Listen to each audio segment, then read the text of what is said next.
short story, which is a must-read short story.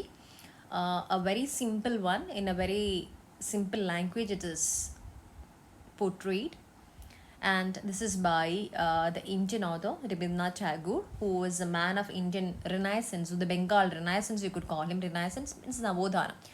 So Navodhanam in the sense, എന്തെങ്കിലും തരത്തിലുള്ള മാറ്റങ്ങൾ സൊസൈറ്റിക്ക് ഉണ്ടാകുമ്പോഴാണ് നമ്മൾ നവോത്ഥാനം. It could be in the enriching of knowledge, it could be leading light, it could be having the further developments to lead people from the darkness to light. So ഇവിടെ എന്താണ് ശാന്തി നികേതൻ എന്ന് പറയുന്ന വിശ്വവിഖ്യാത like education institution which has grown up to today's Visva Bharati university. അപ്പോൾ അതിൻ്റെ ഏറ്റവും പയനിയറാണ്, who is the founder. So after that he is a Nobel Prize winner for his literature Geetanjali, his work Geetanjali എന്ന് പറയുന്ന കാവ്യത്തിന് നോബൽ പ്രൈസ് ലിറ്ററേച്ചറിൻ്റെ ജേതാവാണ്. So he was born in a well-to-do good family in Bengal, and this story, actually the story is it very poignantly, it very clearly puts out the problems. ഒരേ ഫാമിലിയിൽ ഒരേ അച്ഛൻ്റെ അമ്മയുടെയും മക്കൾ ആണും പെണ്ണും ആവുമ്പോൾ അവരുടെ വിദ്യാഭ്യാസത്തിൽ നടത്തിയിരുന്ന വ്യത്യാസങ്ങളെക്കുറിച്ച് ആണ് ബേസിക്കലി ഈ സ്റ്റോറിയിൽ പറയുന്നത്. So it's tells about the basic differences that was there in the family where the girl child and a boy child had different status. Actually education കൊടുക്കുന്നതിലാണെങ്കിലും അവരെ വിവാഹം കഴിച്ചയക്കുന്നതിലാണെങ്കിലും എല്ലാം ഉണ്ടായിരുന്ന ഒരേ കുടുംബത്തിനകത്ത് ഉണ്ടായിരുന്ന ഒരേ കുട്ടികൾക്ക്, ഒരേ അച്ഛൻ്റെയും അമ്മയുടെയും മക്കൾക്ക് ഉണ്ടായിരുന്ന വ്യത്യാസങ്ങളെ കാണിക്കുന്നതാണ്. So you can see how much evil in the society existed during the time and even now in certain parts. So now you have a girl of the family who was very keen to learn, who was denied all this within her family, as well as she got married by the age of 12 or 13. അപ്പം 12-13 വയസ്സിൽ ആ കുട്ടിക്ക് പഠിക്കാൻ അതീവ ആഗ്രഹം ഉണ്ടായിരുന്നൊരു കുട്ടിയെ കല്യാണം കഴിച്ച് വിടുകയാണ്. കല്യാണം കഴിച്ച് വിട്ട് കഴിയുമ്പോൾ what is happening there is, ഹസ്ബൻഡിൻ്റെ വീട്ടിൽ ചെന്ന് കഴിയുമ്പോൾ ഹസ്ബൻഡും പഠിക്കാൻ സമ്മതിക്കില്ല, എഴുതാൻ സമ്മതിക്കില്ല, വായിക്കാൻ സമ്മതിക്കില്ല, എന്തെങ്കിലും കണ്ടു കഴിഞ്ഞാൽ ഹി യൂസ് ടു ടീസ്. അപ്പോൾ എന്താണ് ആക്ച്വലി വായിച്ചു കഴിഞ്ഞാൽ ഉള്ളാവുന്ന പ്രശ്നം എന്ന് പറഞ്ഞാൽ the women and the family will start to question. ആ ഒരു ക്വസ്റ്റ്യനിങ് പേടിച്ചിട്ട് പീട്രിയാർക്കൽ സിസ്റ്റം സൊസൈറ്റി ഉണ്ടാക്കി വെച്ച നിയമങ്ങളാണ് വിദ്യാഭ്യാസം അല്ലെങ്കിൽ നോളജ് ഗെയിനിങ് എന്ന് പറയുന്നത് പുരുഷൻ്റെ ധർമ്മവും. And again what is happening in the household പർപ്പസസിലെ കാര്യങ്ങൾ, വീട്ടിലെ കാര്യങ്ങൾ മൊത്തം നോക്കേണ്ട ചുമതല സ്ത്രീക്കും എന്നുള്ളൊരു നിയമം ഒരു ഒരു പെറ്റേണൽ ആയിട്ടുള്ള ഒരു സൊസൈറ്റി, അതായത് ഒരു പെറ്റേണൽ മദർലി മാത്രം നമ്മളിലേക്ക് സ്ത്രീകളിലേക്ക് അടിച്ചേൽപ്പിക്കുകയും പേട്രിയാർക്കിയലായിട്ടുള്ള നിയമങ്ങൾ കൊണ്ടുവന്ന് അവരെ തളച്ചിടാൻ ശ്രമിച്ച സൊസൈറ്റി കൊടുത്ത ഒരു നിയമ ചട്ടക്കൂടമാണ് ഇവിടെ പറയുന്നത്. സ്ത്രീകൾക്ക് വിദ്യാഭ്യാസത്തിൻ്റെ ആവശ്യമില്ല, they could be married off by 12 or 13. അങ്ങനെയുള്ളൊരു വളരെ സൊസൈറ്റിയുടെ ഒരു ഇവിലിനെ തുറന്നു കാട്ടുന്ന ഒരു കഥയാണ്. It's in A very simple language ആണ് ഈ കഥ കൊടുത്തേക്കുന്നത്. The short story exercise book revolves around the life of Uma. So you have the central character here. The girl in the story is named as Uma, a young girl in Bengal. Her joys and sorrows, her desire to read and write, and her life as a child bride from the background of the story. അപ്പോൾ എന്താണ് child bride, കുട്ടി കല്യാണമാണ്, എന്താണ് ബാല്യകാലത്ത് നടക്കുന്ന വിവാഹമാണ്, ശൈശവ വിവാഹമാണ് അവിടെ നടക്കുന്നത്. സോ ഇറ്റ്സ് അബൌട്ട് അവരെ പഠിക്കാൻ her desire to read and write, അതീവ ആഗ്രഹമാണ് പഠിക്കാൻ വായിക്കാനും എഴുതാനും, അത് സമ്മതിക്കുന്നില്ല. And more to that she was like married, child marriage ആയിരുന്നു അവിടെ നടന്നത്. And with the short story, Tagore brings before the question of women's education in Indian context and portrays how patriarchy works in keeping women illiterate and in their place. അപ്പോൾ എന്താണ് ഈ ഒരു കഥ എന്ന് പറയുന്നത്? It is the story, Tagore with his short story.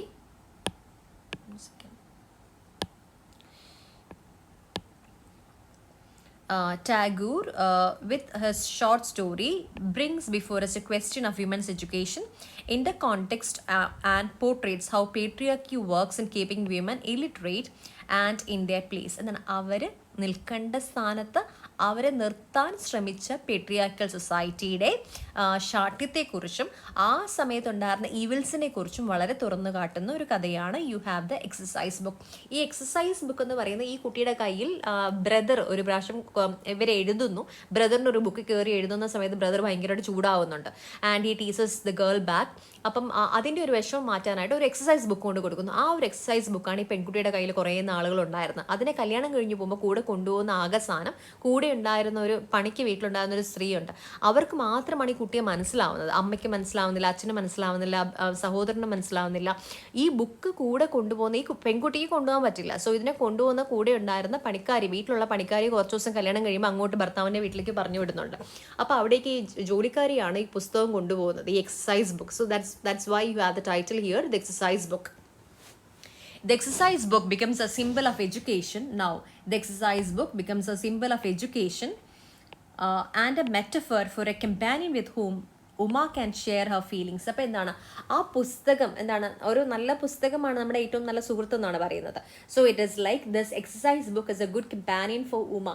എല്ലാ കാര്യങ്ങളും ഉമ പറയുന്നതും അറിയിക്കുന്നതും എല്ലാം ഈ പുസ്തകത്തിനോടാണ്. പറയേണ്ട കാര്യങ്ങൾ എഴുതുന്നതും കവിത എഴുതുന്നതും കഥ എഴുതുന്നതും അല്ലെങ്കിൽ എന്താണ് എവിടെയെങ്കിലും കാണുന്ന ഇഷ്ടപ്പെടുന്ന കാര്യങ്ങളെക്കുറിച്ച് പാട്ട് പാടാൻ കഴിവില്ല, അപ്പോൾ കേൾക്കുന്ന പാട്ടുകളെല്ലാം എഴുതി വെക്കും. അപ്പം എന്താണ് ഇതെല്ലാം ഉമ ചെയ്യുന്നത് ഈ ബുക്കിലാണ്, ഈ എക്സസൈസ് ബുക്കിലാണ് ചെയ്യുന്നത്. So it's a very strong companion for Uma. But the ultimate loss of the book due to patriarchal authority becomes a pointer to the futility of social reforms despite the spread of education. അപ്പോൾ എന്താണ് ഈ ഒരു സമയത്ത്, അതായത് ultimate loss of the book due to patriarchy, അവസാനം husband ഈ ബുക്കിനെ എടുത്ത് മാറ്റുകയാണ്. ലാസ്റ്റ് കഥയുടെ അവസാനം ഈ ബുക്കിനെ ഹസ്ബൻഡ് എടുത്ത് മാറ്റി ഡിസ്ട്രോയ് ചെയ്യുന്ന ഒരു അവസാനമാണ് ഉണ്ടാവുന്നത്. സോ അവിടുത്തെ എന്ന് പറഞ്ഞാൽ എന്താണ് ആ പേട്രിയാർക്കൽ, എന്താണ് ആൺകോയ്മ ഉള്ള ഒരു സൊസൈറ്റിയുടെ കൊള്ളരുതായ്മയാണ് അവിടെ പറയുന്നത്. But the ultimate loss of the book due to patriarchal authority, husband അതോറിറ്റിയാണ് അവിടെ, becomes a pointer to the futility of social reforms. അപ്പോൾ എന്തൊക്കെയാണ് സതി, രാജാറാം മോഹൻ റോയുടെ കാലത്ത് സതി നടപ്പാക്കി. ഇതെല്ലാം ഉണ്ടായിരുന്നിട്ടും ഇത്രയും സോഷ്യൽ റിഫോംസ് നടന്ന ഒരു രാജ്യത്ത് വീണ്ടും ഇത് പ്രിവെയിൽ ചെയ്യുന്നു എന്നാണ് നമ്മുടെ ടാഗോർ ഇവിടെ പറയുന്നത്. So but the ultimate loss of the book due to patriarchal authority becomes a point to the futility. Futility എന്താണ് ഫെർട്ടൈൽ അല്ലാത്തത്, ഒരു ഗുണവും ഇല്ലാത്തത്. Futility of social reforms despite the spread of education. Education കൊടുക്കുന്നുണ്ട്, മെന്നിന് എഡ്യൂക്കേഷൻ കൊടുക്കുന്നുണ്ട്, women അത് കിട്ടുന്നില്ല. ഈക്വൽ സ്റ്റേറ്റസ് ശരിക്കുമുള്ള വെൽ ആൻഡ് ഡു ഫാമിലീസിൽ പോലും വിമൻ എഡ്യൂക്കേഷൻ കൊടുക്കുന്നില്ല എന്നാണ് പറയുന്നത്. എന്നിട്ടും ഈ റിഫോംസ് ഉണ്ടായിട്ട് പോലും അവിടെ നിൽക്കുന്ന patriarchal ആയിട്ടുള്ള എന്താണ് ഈവിൾസിനെ കുറിച്ചിട്ടാണ് the story will shed light upon. So this is about the problems that the women in India faced even during the time of independence or even after and even now. So with the story,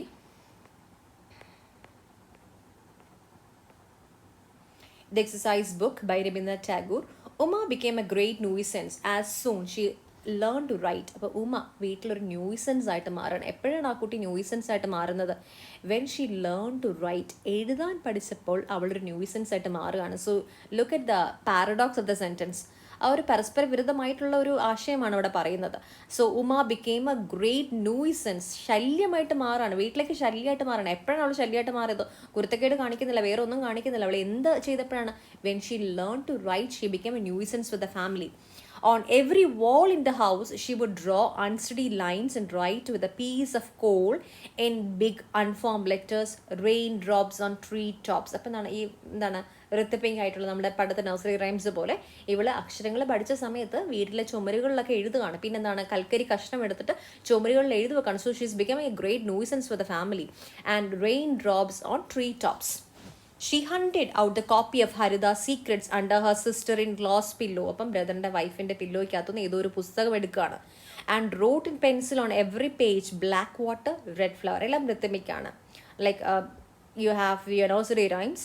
With huge scroll letters, she obliterated most of the auspicious dates in the almanac kept for the household's constant use. അപ്പോൾ എന്താണ് അവിടെ sister in law not ചെയ്ത് വെച്ചിരിക്കുന്ന എന്താണ് ഡേറ്റുകളുടെ ബോർഡിലും അവിടെ ഇവിടെയൊക്കെ scramble ചെയ്ത് pencil വെച്ച് വരച്ചു വയ്ക്കാനൊക്കെ തുടങ്ങി. And right in the middle of the credits column in her father's account book, she wrote, "He who writes and studies hard will one day ride a horse and cart." അപ്പോൾ എന്താണ് അച്ഛൻ്റെ കണക്ക് പുസ്തകത്തിൽ പോലും പോയിട്ട് എഴുതി. എന്താണ് എഴുതിയത്? And he who writes and studies hard will one day ride a horse and cart. ഇപ്പോൾ കുതിര പഠിക്കുന്നവൻ എന്താണ് അവന് നാളെ കുതിര ഓടിച്ചു പോകാൻ പറ്റും എന്ന് എഴുതി വെക്കണം അച്ഛൻ്റെ പുസ്തകത്തിൽ. And so long she had never been thwarted in these literary pursuits, but in the end one day there was a major disaster. അതുവരെയും അച്ഛൻ്റെ ബുക്കിൽ എഴുതുന്നവരെയൊക്കെ തട്ടിമുട്ടിപ്പോയി. അച്ഛനായതുകൊണ്ട് വലിയ പ്രശ്നം ഉണ്ടാക്കിയില്ല, സിസ്റ്റർ ഇൻ ലോയും വലിയ പ്രശ്നമൊന്നും ഉണ്ടാക്കിയില്ല. And now A great disaster happen. So ഇവിടെയാണ് ബ്രദറുമായിട്ടൊരു ഡിസ്പ്യൂട്ട് അവിടെ വരുന്നത്. So long she had never been thwarted in these literary pursuits, But in the end, one day there was a major disaster. Uma's elder brother, Gobindalal, looked inoffensive enough, but he was always writing in the newspapers. Listening to him talk, not one of his relatives or neighbors would ever think him capable of deep thought, and indeed no one could ever accuse him of thinking on any subject. But he wrote, and his views coincide entirely with those of most readers in Bengal. അപ്പം എന്താണ്, ശരിക്കും പറഞ്ഞാൽ വലിയ വിവരമുള്ള ഒരാളൊന്നും അല്ല എന്നാണ് പറഞ്ഞു വരുന്നത്. എന്നിട്ടും എന്താണ് ശരിക്കും പറയുന്നതിന് സെൻസ് ഉണ്ടോ എന്നൊന്നും നമുക്ക് ചോദ്യം ചെയ്യാൻ പറ്റാത്ത ഒരാളാണ്. എന്നിട്ടും എന്താണ് അയാൾ എഴുതുന്ന പല കാര്യങ്ങളും ചില ബംഗാളി നല്ല എന്താണ് തിങ്കേഴ്സുമായിട്ട് കോയിൻസൈഡ് ചെയ്ത് പോയി, ഒരുപാട് അവരുടെ ആശയങ്ങളിലേക്ക് കോയിൻസൈഡ് ചെയ്ത് പോകുന്ന രീതിയിലൊക്കെ എഴുതുന്നുണ്ടായിരുന്നു. But that is all a chance എന്നാണ് ഇവിടെ പറയുന്നത്. And without any recourse to logic, depending solely on the effect of its thrilling rhetoric. അപ്പോൾ എന്താണ് ഒരു വാക്ക് ചാതുര്യം കൊണ്ട്, ശരിക്കും പറഞ്ഞാൽ ലോജിക്കൊന്നും ഉണ്ടായിട്ടൊന്നുമല്ല, ഒരു വാക്ക് ചാതുര്യം കൊണ്ട് എഴുതുന്ന കാര്യങ്ങളെല്ലാം എന്താണ് വളരെ എന്താണ് തിങ്കേഴ്സുമായിട്ട് കോയിൻസൈഡ് ചെയ്ത് പോകുന്ന കാര്യങ്ങളായിരുന്നു. And Govind the Lord has composed an entertaining essay vigorously demolishing the grave misconceptions about psychology currently among European scientists. അപ്പോൾ യൂറോപ്യൻ സയൻറ്റിസ്റ്റ് കണ്ടുപിടിച്ച സൈക്കോളജിക്കൽ തിയറീസിനെയൊക്കെ മറികടന്നുകൊണ്ട് എന്തോ ഒരു ആർട്ടിക്കിൾ, വളരെ റെട്ടറിക് ആയിട്ടുള്ള ഒരു ആർട്ടിക്കിൾ എഴുതി. And one day in the afternoon when no one was about, Uma took his brother's pen and ink and wrote on essay in very large letters. അപ്പോൾ എന്താണ് ആ സമയത്താണ് ഒരു ദിവസം ആ സിസ്റ്ററിൻ്റെ കയ്യിൽ, ഉമ്മയുടെ കയ്യിൽ ഈ ഒരു എന്താണ് എസ്സേ, ഇങ്ങനെ എഴുതിയൊരു എസ്സേ കിട്ടുന്നതും. And what she did is she wrote on that Gopal is a very good boy, he eats whatever is given to him. Gopal നല്ല കുട്ടിയാണ്, and he eats whatever is given to him എന്ന് പറഞ്ഞ remark അവിടെ എഴുതി വെച്ചു ഉമ്മ. അത്രയും മതിയല്ലോ, ബാക്കി എന്താണ് സംഭവിക്കാൻ എന്നുള്ളത്. I do not think that by a use of a name Gopal, Uma had intended any special reflection on the readers of a brother's essay. അപ്പോൾ ശരിക്കും പറഞ്ഞാൽ ബ്രദറിൻ്റെ എസ്സേ കുറിച്ചേ അല്ല ഉമ്മ അവിടെ എഴുതിയേക്കുന്നത്. But a brother's anger knew no bounds. ബ്രദറിന് he was very much angry. First he beat her, then he confiscated her carefully collected meager store of writing implements, a stubby pencil, a blunt ink-stained pen.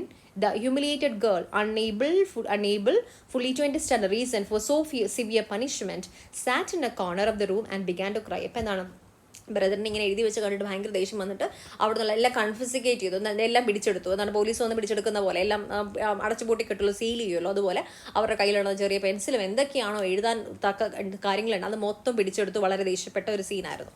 After the periods of discipline was over, Gobindalal somewhere remorsefully returned Uma's looted property. ഇനി കുറച്ച് നേരം കഴിഞ്ഞപ്പം as A brother sister ഒരു സഹതാപം തോന്നിയിട്ട് ആ എടുത്തുകൊണ്ട് പോയ സാധനമൊക്കെ തിരിച്ചു കൊടുത്തു. And moreover try to assuage a little girl's grief by presenting her with a bound rule stowed exercise book. അപ്പം അനിയത്തിക്ക് വളരെ സങ്കടമാണെന്ന് മനസ്സിലായിട്ട് അവസാനം എന്താണ് ഇതിൻ്റെ കൂടെ ഒരു കുഞ്ഞൊരു എക്സസൈസ് ബുക്കും കൂടെ കൊണ്ട് കൊടുത്തു. Uma was then 7 years old. ആ കൊടുക്കുന്ന സമയത്ത് അവളുടെ പ്രായം 7 വയസ്സാണ്. From that day on, this exercise book spent its nights under Uma's pillow and its days under her arm or in her lap. അപ്പം എന്താണ് രാത്രികളിൽ തലയിണയ്ക്കുള്ളിലും രാവിലെ സമയത്ത് ഒന്നീ കയ്യിലോ മടിയിലോ വെച്ചിട്ടായിരിക്കും എപ്പോഴും ഈ പുസ്തകം 7 വയസ്സോട് ബ്രദർ കൊടുത്ത സമയം തൊട്ടുണ്ടായിരുന്നത്. When hair in a tiny braid accompanied by a maid, she went to the girls' school in the village. അപ്പോൾ എന്താണ് കുറച്ച് കഴിഞ്ഞപ്പോൾ മെല്ലെ സ്കൂളിലേക്ക് വിട്ടു. And exercise book went along with her. The sight of it would arouse wonder in some of the girls, greed or envy in others. അപ്പോൾ എന്താണ് ചിലർക്ക് അപ്പം കൂടെ പോകുമ്പം മുടിയൊക്കെ ഇങ്ങനെ പിന്നിയിട്ട് 2 സൈഡിലൊക്കെ ആക്കി ഒരു സൈഡിലോ പിന്നിയിട്ടിട്ട് പോവുകയാണ്. ഹൗസ് മെയ്ഡാണ് കൊണ്ടുപോകുന്നത്. അവിടെ കൊണ്ടു ചെല്ലുന്ന സമയത്ത് ബാക്കിയുള്ളവർക്ക് എക്സസൈസ് ബുക്ക് കാണുമ്പോൾ ചിലർക്ക് ജലസി വരുന്നു, ചിലർ ക്യൂരിയസ് ആയിട്ട് മാറുന്നു. അങ്ങനെ normal things are happening there. In the first year she wrote carefully in exercise book the bird sing the night is past. അപ്പം ആദ്യത്തെ വർഷം വളരെ കെയർഫുള്ളായിട്ട് എഴുതുകയാണ്. The bird sing the night is past. She would sit on the floor of a bedroom clutching the exercise book and read and declaim loudly in a sing-song voice. In this way, she collected many lines of prose and poetry. അപ്പോൾ എന്താണ് വളരെ ഇഷ്ടമായിരുന്നു പ്രോസും പോയട്രിയൊക്കെ അവിടെ ഇവിടെ നിന്ന് കിട്ടുന്നതെല്ലാം ഈ കുഞ്ഞ് exercise ബുക്കിൽ ഇങ്ങനെ കുറിച്ച് വയ്ക്കും. In the second year, few independent compositions began to make their appearance. They were very brief but extremely pregnant, lacking both introduction and conclusion. അപ്പോൾ എന്താണ് പിന്നെ ആയപ്പോൾ വീണ്ടും എഴുതി തുടങ്ങി. പക്ഷേ ശരിക്കും ഒരു ഇൻട്രൊഡക്ഷനോ കൺക്ലൂഷനോ ഒന്നും ഉണ്ടായിരുന്നില്ല. തോന്നുന്ന മുറി ആശയങ്ങളെക്കുറിച്ച് എഴുതാനായിട്ട് തുടങ്ങി. We may offer a few examples. Before, where she had copied out the tale of tiger and heron from Kadamala, you would come across a line not to be found in Kadamala. അപ്പം എന്താണ് അപ്പം കഥാമാലയിലെ ടൈഗറിൻ്റെയും ഇതിൻ്റെയും ഹെറോണിൻ്റെയും കഥ എഴുതി. പക്ഷേ ശരിക്കും പറഞ്ഞാൽ അവൾ അവിടെ എഴുതിയേക്കുന്നത് കഥാമാലയിലുള്ള ഒരു സെൻറ്റൻസ് അല്ല എഴുതിയേക്കുന്നത്. So it's very pure, very clear, it's coming from a pure imagination. And not for matter anywhere in the Bengal literature to this day. The line ran as follows: I love Jashi very much. So again, so ഈ കഥയൊക്കെ വായിച്ചിട്ട് അവൾ എഴുതി വെച്ച sentence എന്ന് പറഞ്ഞ് I love ജാഷി very much. അപ്പം ഈ വായിച്ച് കഴിയുമ്പോൾ നിങ്ങൾ ആരും വിചാരിക്കേണ്ട ജാഷി എന്നുള്ള ഒരാളോട് ഇവൾക്ക് പ്രണയം തോന്നി എന്നുള്ളതല്ല. This Jashi is the maid of the family. അപ്പം ജാഷിയോടാണ് ഏറ്റവും കൂടുതൽ സ്നേഹമുള്ളത്. Let no one think that I am about to tell you a love story. Jashi was not an 11 or 12-year-old boy of the neighborhood. She was an elderly servant of the household, her real name being ജശോദ. അപ്പം ജശോദേനെ ജാഷി എന്നാണ് വിളിക്കുന്നത്. ജാഷി എന്ന് പറയുന്നത് house made ആണ്. അവരോടാണ് ഈ പറയുന്ന സ്നേഹമുണ്ടെന്ന് അവൾ വിളിച്ചു പറയുന്നത് ഈ പുസ്തകത്തിലൂടെ. But it's impossible to gauge the real nature of this little girl's feelings for Jashi from this one sentence. He who wished to write a reliable history of this matter would finally find a clear denial of the earlier statement just 2 pages later. അപ്പോൾ എന്താണ്, വീണ്ടും നമുക്കൊരു സംശയമാണ്, ഇനി ഇവരെക്കുറിച്ച് തന്നെയാണോ അതിന് വേറെ ആരെങ്കിലും കുറിച്ച് പറയുകയാണോ? This is not just one instance throughout Uma's compositions. ഇനി ഉമ എഴുതിയ കാര്യം ഇത് മാത്രമല്ല, ഇനിയുണ്ട് ഉമ എഴുതിയ കാര്യങ്ങൾ. One might not this fault of self-contradiction. In one place we might read, I will never speak to Hari again. ഇനി ജാഷിയുടെ കാര്യം മാത്രമല്ല പറഞ്ഞത്, അടുത്ത സെൻറ്റൻസ് എഴുതി വെച്ചേക്കാണ് I will not speak to Hari again. അതായത് വീണ്ടും ഒരു പ്രണയം ഉണ്ടാവുന്നു, ആ പ്രണയത്തിനോട് ഞാൻ ഇനി ഒരിക്കലും സംസാരിക്കില്ല. ഹരി എന്ന് പറയുന്ന ഒരു മെയിൽ നെയിമാണ്. But it's again different. Actually this Hari is not a male, it's a female instead. Not a boy Haricharan, but a girl schoolmate of Uma called ഹരിദാസി. ഹരിചരണിനെ കുറിച്ചല്ല ഇവിടെ പറയുന്നത്, ഹരിദാസി എന്ന് പറയുന്ന ഉമ്മയുടെ സ്കൂൾമേറ്റിനെ, ക്ലാസ്മേറ്റിനെ കുറിച്ചാണ് പറയുന്നത്, സ്കൂൾമേറ്റിനെ കുറിച്ചാണ് പറയുന്നത്. But soon after that was a statement which might induce one to think that Uma had no dearer friend in all the world than Hari. അപ്പം അതിൽ നിന്ന് പക്ഷെ നമുക്ക് മനസ്സിലാവും ഉമ്മയ്ക്ക് വേറെ ഹരിയെപ്പോലെ ഇത്രയും അടുത്തൊരു സുഹൃത്ത് വേറെ ലോകത്തുണ്ടായിരുന്നില്ല എന്നുള്ളത് നമുക്ക് ഈ എഴുത്തിൽ നിന്ന് മനസ്സിലാക്കാം. Next year, when the little girl was 9-year-old, the strains of the Shennai could be heard one morning in the house. അതായത് Shennai sound is the sound of wedding actually. And it was Uma's wedding day. It's very important. It was Uma's wedding day. Shennai sound. And it was Uma's wedding day. 9-year ആണ്. And the groom was called Pyari Mohan. So groomന്റെ പേരെന്നാണ്, വരൻ്റെ പേര് Pyari Mohan. Literary associate of Govindalal. അപ്പം എന്താണ്, ഗോവിന്ദലാലിൻ്റെ കൂടെ കുറച്ച് എഴുത്തും സാഹിത്യമൊക്കെ ആയിട്ട് നടക്കുന്ന ആളാണ് ദിസ് പ്യാരി മോഹൻ. ഗോവിന്ദലാലിൻ്റെ കൂടെ നടക്കുന്ന ആളാണ്. Although he was not old and had received some education, his mind had remain entirely close to new ways of thought. അപ്പം എന്താണ്, although he was not old, വയസ്സായ ആളോ വയസ്സിനോ ഒന്നും അല്ല. And again had receive some education, പിന്നെ എന്താണ് കുറച്ച് എഡ്യൂക്കേഷനൊക്കെ കിട്ടിയിട്ടുണ്ട്. His mind had remain entirely close to new ways of thought. അപ്പം എന്താണ്, മനസ്സൊക്കെ ഏകദേശം പുതിയ ആശയങ്ങളോടൊക്കെ അടുത്ത് നിൽക്കുന്നുണ്ട്. ബട്ട് അങ്ങനെയല്ല, നമ്മുടെ ഉമ്മയായിട്ട് ജീവിച്ചു കൊടുക്കുന്ന സമയം നമുക്ക് മനസ്സിലാവും എഡ്യൂക്കേഷൻ ഉണ്ടെങ്കിലും പഴയ പ്രായമില്ലെങ്കിൽ പോലും പഴയ തോട്ട്സാണ് ഇപ്പോഴും പ്യാരി മോഹൻ്റെ ഉള്ളിലുള്ളത് നമുക്ക് മനസ്സിലാവും. And for this reason he was very highly regard by his neighbours. അപ്പോൾ അതുകൊണ്ട് തന്നെ നെയ്ബേഴ്സൊക്കെ വിചാരിച്ചു വലിയ ആളാണെന്ന് വിചാരിച്ചു. And Govindalal try to follow his example, though without complete success. Draped in Banarasi sari, her little face veiled, Uma went weeping to her husband's house. Her mother told her, listen to her mother-in-law, darling, attend to the household, don't spend all your time reading and writing. അപ്പം അമ്മ പറഞ്ഞു വിടുന്നതാണ്, പോയിട്ട് നീ വായിച്ചും എഴുതിക്കൊണ്ടിരുന്ന സമയമൊന്നും കളയരുത്, നേരെ പോയിട്ട് വീട്ടിലെ കാര്യങ്ങളെല്ലാം നോക്കുക, be very good to mother in law, എല്ലാം പറഞ്ഞിട്ടാണ് അമ്മ ഇവിടെ കല്യാണം കഴിച്ചു വിടുന്നത്. And the time she was weeping all over. Govindalal told her, remember not to scratch letters on the walls. അപ്പോൾ ബ്രദർ പറയാണ്, ഓക്കെ അമ്മ ഇത്രയും പറഞ്ഞു, നന്നായിട്ട് നിൽക്കണമെന്നൊക്കെ പറയും ഉപദേശിച്ചു. ബ്രദർ പറയാണ്, നീ അവിടെ പോയിട്ട് അവിടുത്തെ ചുമരിലൊന്നും ഇങ്ങനെ വരച്ചു വെക്കരുത്. And for heaven's sake don't scribble on any of Pyari Mohan's writing. ഇനി അത് നമ്മുടെ വീട് പോലത്തെ വീടല്ല, അവിടെ പോയി ചുമരിൽ വരയ്ക്കരുത്. ഇനി മാത്രമല്ല പ്യാരി മോഹൻ എഴുതി വെച്ചേക്കുന്നതിനകത്തൊന്നും പോയിട്ട് എൻ്റെ പുസ്തകത്തിൽ നീ എഴുതിയതുപോലെ, എൻ്റെ എസ്സേയുടെ പുറത്ത് നീ എഴുതിയതുപോലെ അവിടെ പോയിട്ടൊന്നും ഒരിക്കലും എഴുതി വെക്കരുത്. The little girl's heart cracked. She realized that no one would make allowances for her in the house to which she was going. Through many reprimands suffered many days, she would have to learn what they regard as a fault, what an offense and what an oversight. അപ്പോൾ എന്താണ്, അവൾ ദിവസങ്ങളെടുത്തു അവർ തെറ്റാണെന്ന് കാണുന്ന കാര്യം മനസ്സിലാക്കാനും, അവർ ഒഫൻസാണ്, കുറ്റമാണെന്ന് പറയുന്നത് മനസ്സിലാക്കാനും, and ഓവേഴ്സൈറ്റ് എന്താണ്, കൂടുതലായിട്ട് എന്താണ് അവർ കണ്ടെത്തുന്നത്, അവളിലേക്ക് കണ്ടെത്തുന്ന കാര്യങ്ങൾ മനസ്സിലാക്കാനും അവൾക്ക് ഒരുപാട് സമയമെടുത്തു. And the Shennai was playing again that morning, but it is doubtful whether she was one person in the crowd who understood what was going on in the trembling heart of the little girl covered with ornaments in a veil and Banarasi sari. അപ്പം വീണ്ടും എന്താണ്, അടുത്ത ദിവസം പോവുകയാണ്, അപ്പോഴും ഈ ഷെനായിയുടെ sound music was played on. And എന്താണ്, ആ ബനാറസി സാരിയുടെ ഉള്ളിൽ നിന്ന് അവളുടെ ഹൃദയത്തിൽ എന്താണ് പോയെന്ന് ഒരാൾക്ക് പോലും മനസ്സിലാവുന്നുണ്ടായിരുന്നില്ല. ജാഷി വെന്റ് വിത്ത് ഉമ. അപ്പം ഐ ലവ് ജാഷി വെരി മച്ച് എന്ന് പറയുന്ന ആ ജാഷി കൂടെ, ആ മെയ്ഡ് കൂടെ പോവുകയാണ്. it was understood that she would stay for a few days to settle Uma in a lost house and then return. അപ്പോൾ എന്താണ്, ആ പെൺകുട്ടിയെ കൊണ്ടുപോയിട്ട് കുറച്ച് ദിവസം അവിടെ സെറ്റിൽ ചെയ്യാനായിട്ട് ഒന്ന് സഹായിക്കാനും എല്ലാ കാര്യങ്ങളും ഒന്ന് ശരിയാക്കാൻ വേണ്ടിയിട്ടാണ് ഈ മെയ്ഡിനെ കൂടെ വിടുന്നത്. The kind-hearted Jashi, after much thought, took Uma's exercise book with her. അപ്പം ഇവിടെയാണ് ആ ഒരു ആരും മനസ്സിലാക്കാത്ത സ്ഥലത്ത് ആ പണിക്കാരിയാണ് മനസ്സിലാക്കുന്നത്. The kind-hearted Jashi, after much thought, took Uma's exercise book with her. The book was part of a paternal house, a loving reminder of her brief stay in the house of her birth. അപ്പം എന്താണ്, അമ്മ ഉണ്ടായിരുന്ന വീട്, paternal house. അപ്പോൾ അവിടെ അവൾക്ക് ഉണ്ടായിരുന്ന ഒരു ഏറ്റവും ഇഷ്ടപ്പെട്ട സാധനമാണ് കൂടെ കൊണ്ടുപോകുന്നത്. And loving reminder of a brief stay. Brief stay ആണ്, 9 വർഷം സ്റ്റേ. അപ്പോഴത്തേക്കും കല്യാണമാണ്, 10 വയസ്സിൽ കല്യാണമാണ്. സോ ആ ബ്രീഫ് സ്റ്റേയിൽ അവളുടെ വീട്ടിലുണ്ടായിരുന്ന ഏറ്റവും നല്ല ഓർമ്മയാണ് excise book. So this Dashi took this along with her. And in crooked, unformed letters, it told the abridged history of her parents' love and care for her. And it brought a brief savor of tender freedom to the little girl in the midst of a premature wifeliness. അപ്പോൾ എന്താണ്, അവർ പോകുന്നത് ഭാര്യ ആവുന്ന ആ ഒരു ചുമതലയിലേക്ക് പോവുകയാണ്. ആ സമയത്ത് അവളിലേക്ക് കൊടുക്കാൻ പറ്റുന്ന ഏറ്റവും നല്ല, അവൾ ഫ്രീഡം എൻജോയ് ചെയ്യുന്ന സമയം എന്ന് പറയുന്നത് ഈ ബുക്കിനകത്ത് സ്ക്രിബിൾ ചെയ്യുന്ന സമയമാണ്. അപ്പോൾ അവൾക്ക് കൊടുക്കാൻ പറ്റുന്ന ഏറ്റവും വലിയ സമ്മാനം അല്ലെങ്കിൽ ഇവിടുത്തെ നല്ല ഓർമ്മ എന്ന് പറയുന്നത് ഈ പുസ്തകമാണെന്ന് മനസ്സിലാക്കിയിട്ട് ജാഷി ഇത് കൂടെ എടുത്തുകൊണ്ട് പോവുകയാണ്. In the first few days after arrival in law's house, Uma wrote nothing. She had no time. At length, some days later, Jashi returned to her former residence. അപ്പോൾ എന്താണ്, ആദ്യം ഇത് കൊണ്ടുപോയ സമയത്ത് ഒന്നിനും സമയമില്ല, ഒന്നും എഴുതാനായിട്ട് സാധിച്ചില്ല.